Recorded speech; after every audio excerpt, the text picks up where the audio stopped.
En fait, à la base, l'objectif c'était d'être dans les 3 premiers parce qu'on est en train de se reconstruire. Donc l'objectif c'était pas réellement d'être champion, on avait un groupe de qualité. Après on avait beaucoup de blessés, de suspendus, de joueurs qui se sont consacrés à 11, donc ça a été un peu plus difficile. Avec beaucoup de réussite et bien sûr de la réussite et du sérieux quand même parce qu'il y a un certain noyau de joueurs qui est toujours présent. On a réussi à accrocher cette première place. Voilà, on s'est battu jusqu'à l'avant-dernière journée, il n'y a que la semaine dernière qu'on a su qu'on était officiellement champion. C'était un championnat très relevé. Des difficultés, il y en a eu sportivement et dans la gestion financière, humaine, tout ça.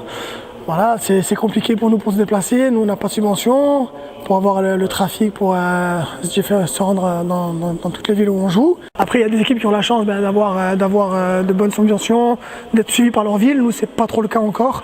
Et voilà, c'est ce qui est un peu difficile. Mais bon, c'est ce qui aussi fait notre force.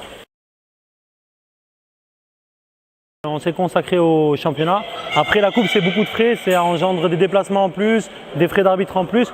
Voilà, on a un petit club, on a un petit budget. Voilà, la priorité c'était le championnat et ça nous a souri, voilà exactement. Ça a été long à se dessiner, on a été serré tout le championnat. Après je pense vraiment c'est en termes d'expérience du championnat DH, malgré notre relégation il y a 2 ans. Ça fait peut-être 8 ans qu'on est dans cette division, donc on l'a apprivoisé un petit peu, on sait comment se déplacer. Voilà, ça n'a pas toujours été beau les matchs, on n'est pas flamboyant, mais à la fin on a souvent fait de bons résultats. Hein. On a fait 16 victoires, 3 nuls et 1 défaite. Franchement, ça a été le sacrifice de chacun pour l'autre.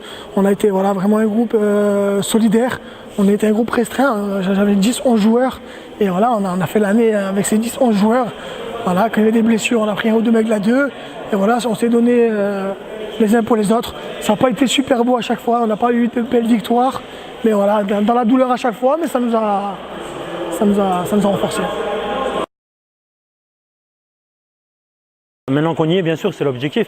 Après, on ne va pas se cacher, on est une petite équipe des barragistes, on n'est pas un gros. Autant il y a 3 ans, quand on avait fini premier, on avait une très grosse équipe et on abordait les barrages avec de l'ambition. Je ne vais pas dire qu'on n'a pas d'ambition, bien sûr on veut monter en Ligue 2. Mais il y a des équipes, je pense, qui sont beaucoup plus armées dans d'autres régions que nous, malheureusement. Mais après, on donnera tout sur le terrain de toute façon. Ce que j'ai dit à mon groupe, c'est que c'est du plus. Il faut gagner le premier pour avoir accès au deuxième. Donc d'abord, on se concentre sur le premier là, du 26. Les tirages au sort, normalement, c'est mercredi. Voilà, j'espère vraiment qu'on va recevoir parce que je pense que c'est une donnée importante pour savoir si ça va être réalisable ou pas. Et voilà, on va donner le maximum. Pour l'instant, on ne se projette pas trop, mais si on devait y arriver, on fera tout pour être stable en Ligue 2, bien sûr. Ils se portent bien hein, cette année, voilà, la DH elle est relevée. Il y a certaines équipes qui sont parties comme Port-de-Bouc, mais voilà, il y a d'autres équipes qui ont pris la place. Il y a Toulon-Est qui est une très grosse équipe, Toulon-Avenir qui est une grosse équipe, Marseille-Victime aussi.